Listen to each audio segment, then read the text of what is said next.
할렐루야, 주님의 말씀 앞으로 나오신 성도님들을 환영하고 축복합니다.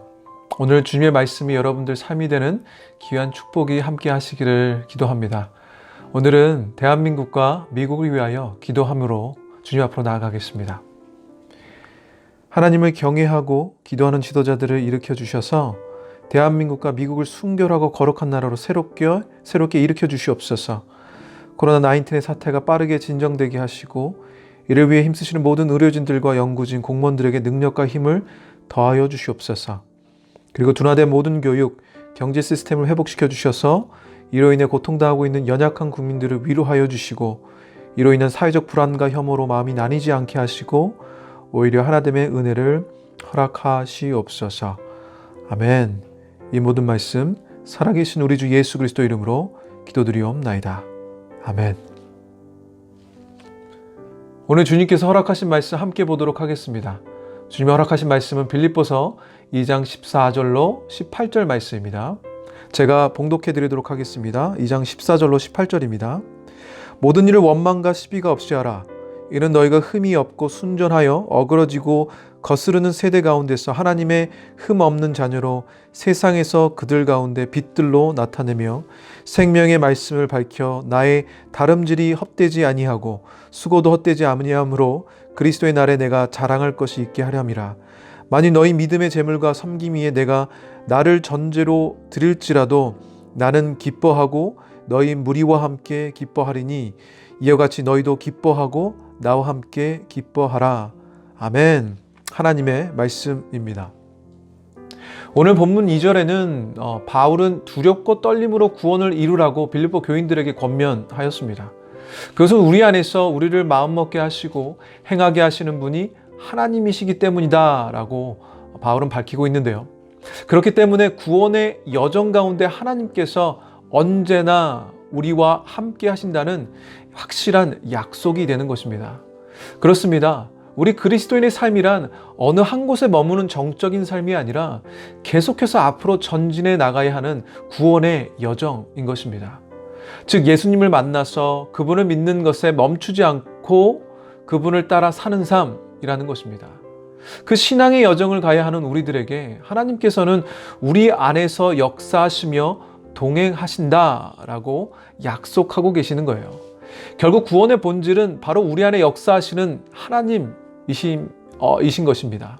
그분의 일하심으로, 그분의 도우심으로, 그분의 사랑하심과 역사하심으로 우리의 구원을 우리는 이루며 살 수 있는 것입니다. 자, 이제 바울은요, 계속해서 하나님의 임재하심과 역사하심을 담고 사는 그리스도인들에게 어떻게 하나님 나라의 백성으로 살아야 하는지 계속해서 강하게 명령함으로 권면합니다. 오늘 14절 말씀 다시 보도록 하겠습니다. 모든 일을 원망과 시비가 없이 하라. 14절을 보면 바울은 모든 일을 원망과 시비가 없이 하라고 말하고 있습니다. 여기서 원망은요, 투덜대는 불평을 의미합니다. 그리고 시비는 악의적인 논쟁과 의심으로 비롯되는 다툼을 의미하고요. 왜 우리들 가운데 원망과 시비가 일어날까요? 그것은요, 우리 마음대로, 우리 욕심대로 표현하며 서로를 대하기 때문입니다. 우리의 본성에 의한 것이죠. 그러면 언제 원망을 할까요? 내 원하는 대로 원하는 것을 얻지 못할 때입니다. 그럼 시비는 어떨까요? 내가 원하는 대로 일이 안 될 때, 내 뜻대로 안 될 때 시비를 겁니다. 주어가 누구죠? 나입니다. 나 중심의 삶을 사는 이들은 불평과 불만과 시비와 다툼이 가득하다는 거예요. 그렇지만 예수님의 임재를 담고 사는 우리 그리스도인들은요, 주님이 우리의 능력 되셨고 구원 되셨고 의가 되셨기 때문에, 그리고 기쁨 되셨기 때문에 원망과 시비가 없는 삶을 살 수 있게 되었습니다. 잘 들으셔야 합니다. 살 수 있게 된 거예요. 그렇지만 원망과 시비를 하고 싶을 때도 있습니다. 하지만 멈출 수 있다는 거예요. 멈출 수 있게 된 겁니다. 그리고 그 마음이 겸손과 겸비함으로 바뀌어질 수 있다는 것입니다. 우리는 그런 존재가 된 거예요. 그렇기 때문에 원망과 시비가 없을 수 있습니다. 여러분들이 이 진리를 깨달으시고 그런 삶 사시기를 간절히 축원합니다. 그렇게 원망과 시비가 없는 삶을 살면 어떤 일이 일어나는가? 첫 번째, 빛의 역할을 감당할 수 있게 됩니다. 우리 15절 말씀 다시 보도록 하겠습니다. 이는 너희가 흠이 없고 순전하여 어그러지고 거스르는 세대 가운데서 하나님의 흠없는 자녀로 세상에서 그들 가운데 빛들로 나타내며. 우리가 그리스도를 모를 때에는요, 세상의 사람들과 똑같이 살며 죄악의 열매들을 맺고 살았습니다. 그러나 이제 그리스도를 믿는 믿음으로 예수 그리스도의 보혈의 피로 깨끗함 받았기 때문에요, 우리 인생에는 이제 before, after가 있게 되는 삶이 되었다는 것입니다. 너희가 전에는 어둠이었더니 이제는 주 안에서 빛이라. 빛의 자녀들처럼 행하라. 빛의 열매는 모든 착함과 의로움과 진실함에 있느니라. 에베소 5장 8절 9절 말씀입니다. 예수님을 닮고 사는 인생들이 되었습니다. 예수님을 사랑하는 예수님의 사람들이 된 거예요. 그러므로 우리들은 예수님처럼 흠없고 순전한 제물로서 어둠의 세상 가운데 빛으로 살게 된 것입니다. 빛으로 오신 예수님을 드러내는 삶, 그분을 닮고 사는 우리가 우리 안에 빛을 드러내는 것입니다. 예수님의 빛을 드러내는 거예요. 그것이 하나님의 흠없는 자녀로 세상의 빛이 되는 삶인 것입니다. 두 번째입니다. 생명의 말씀을 붙든 자 됩니다. 우리 16절 말씀입니다. 생명의 말씀을 밝혀 나의 다름질이 헛되지 아니하고 수고도 헛되지 아니하므로 그리스도의 날에 내가 자랑할 것이 있게 하려 함이라. 아멘. 여기서 생명의 말씀 복음을 가리킵니다. 복음은 하나님의 능력이지요. 복음은 하나님의 사랑입니다. 복음은 생명입니다. 죄와 사망에 처한 죄인이 우리들에게 새 생명이 주어졌어요. 어둠 가운데 행하는 자들에게 빛을 가져다 줍니다. 죄의 자리에서 생명의 자리로 옮겨주는 능력이 된다는 거예요. 이 복음을요, 우리가 확실히 붙든 자 된다는 것입니다. 복음의 능력을 믿고 이 복음의 능력을 경험한 자들 된다는 겁니다. 복음의 능력이 실제가 된 인생을 사는 자들이 된다는 거예요. 복음의 능력을 경험하고 그 능력을 예수님이 그 인생 가운데 실제가 된 삶을 사는 자들이 바로 진정한 그리스도인의 삶을 살게 되는 것입니다. 그 인생을 사는 자들의 모습은 어떨까요? 예수님이 너무너무 좋아서요, 예수님을 전하고 싶어 합니다. 예수님이 사랑의 하나님 되시고 우리 인생의 삶과 죽음 문제 또한 해결해 주셨기 때문에 너무 좋아서요, 다른 이들에게 예수님을 전하는 인생 된다는 것입니다. 그래서 하나님의 복음과 그리스도의 증거자들 되는 것이지요. 여러분들 인생 가운데 예수님이 여러분들의 진정한 구원자, 사랑의 하나님 되시기를 축복합니다. 우리 16절 하반부 보도록 하겠습니다. 수고도 헛되지 아니하므로 그리스도의 날에 내가 자랑할 것이 있게 하려 함이라. 자신에게 복음으로 양육받은 성도들이 세상에서 빛의 자녀로서, 그리고 복음의 능력을 경험한 자들로 예수님을 전하는 제자로서의 사명을 다하기를 바울은 계속해서 권면하고 있습니다. 그의 수고를 헛되게 하지 말라는 권면인 것이지요. 이 본문이 시사하는 바는 무엇일까요? 우리가 복음을 들었지만 예수님을 만나 기쁨도 경험하고 성령님의 역사하심도 경험했고 해도 그리스도의 삶을 살지 않을 수도 있다는 것을 반증합니다. 아니, 그렇게 살지 못하는 이들이 더 많다는 것입니다.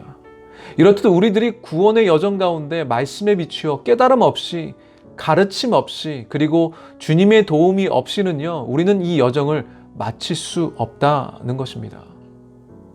오늘 말씀을 듣는 모든 성도님들 가운데 이 깨달음을 얻으시고 이 구원의 여정을 힘차게 나아가시는 오늘 아침 되시기를 축원합니다.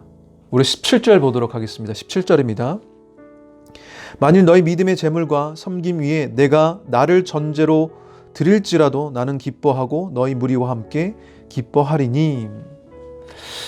본문의 믿음의 재물과 봉사는 하나님 믿는 믿음에 기초한 헌신적인 예배의 삶이자 하나님의 임재를 드러내는 삶을 말합니다.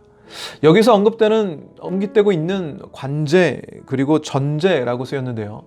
이 전제란 구약시대의 제사의 마지막 단계로 제물 위나 제단의 밑부분에 포도주를 부어드리는 제사 의식을 말합니다. 고대 제사에서 이방인들이나 유대인 모두 관제를, 전제를 행하였는데요. 그것을 통해 제사가 완전해진다고 여겼습니다. 즉 바울은 자신이 전한 그리스도의 복음의 열매인 빌립보 교인들의 믿음의 삶을 위해서라면, 거룩한 산제사로 드리는 삶의 예배를 위해서라면 자기가 관제로 전제로 드려지는 것, 즉 자신이 순교할지라도 기뻐할 것이라고 말하고 있는 것입니다. 예수님께 모든 것을 건 인생이기에 이런 고백이 가능했던 것입니다. 그리고 18절입니다. 이와 같이 너희도 기뻐하고 나와 함께 기뻐하라. 무엇을 생각하며 이렇게 이야기했을까요? 아마도 앞절에 언급되었던 전제로 자신이 드려지면, 순교하면 빌립보 교인들 안에 심겨진 복음의 씨앗이 열매를 맺는다고 생각했을 것입니다. 주님이 이렇게 말씀하셨습니다. 요한복음 12장 24절입니다. 내가 진실로 진실로 너에게 이르노니 한 알의 밀이 땅에 떨어져 죽지 아니하면 한 알 그대로 있고 죽으면 많은 열매를 맺느니라. 아멘. 바울은요, 철저히 하나님 나라를 그 인생 가운데 경험한 자였습니다. 그리고 그리스도의 복음의 능력, 예수님이 그 인생의 실제 되어진 삶을 살았던 자였습니다. 그렇지 않으면요, 그에게 임한 기쁨은요, 설명 불가능입니다. 그렇게 그는 완전한 하나님 나라와 그리스도의 복음의 증거자였습니다. 사랑하는 성도 여러분, 오늘 바울에게 임했던 그 기쁨이 여러분들에게 주어지기를 간절히 축원합니다. 바울이 경험했던 하나님의 나라, 그 예수님 모두가 여러분들에게 경험되어지기를 간절히 축원합니다. 그리고 오늘 성도님들 삶 가운데 우리의 구원자 되시고 능력 되신 예수님이 실제가 되어지고, 그리고 하나님 나라와 그리스도의 복음의 증거자로서 오늘 한 걸음을 내딛는 귀한 하루 되시기를 간절히 축원합니다. 기도하시겠습니다. 사랑이 많으신 하나님 아버지, 감사합니다. 우리가 예수님을 섬기며 예수님을 따르는 예수님의 사람으로 살길 원합니다. 주님, 그 복음으로 우리 삶이 완전히 변화되었음을 인정하는 하루 되게 하여 주시옵소서. 그러므로 예수님께서 전하신 그 복음과 예수님이 내 삶에 함께 하심이 믿어지게 하시고, 그 믿음으로 은혜 베푸실 하나님께 나아가는 오늘 하루 되게 하여 주시옵소서. 바울이 경험했던 그 기쁨을 우리에게 허락하시고, 새로운 경험으로, 새로운 마음으로 하나님을 바라보며 섬기는 오늘 하루 되게 하여 주시옵소서.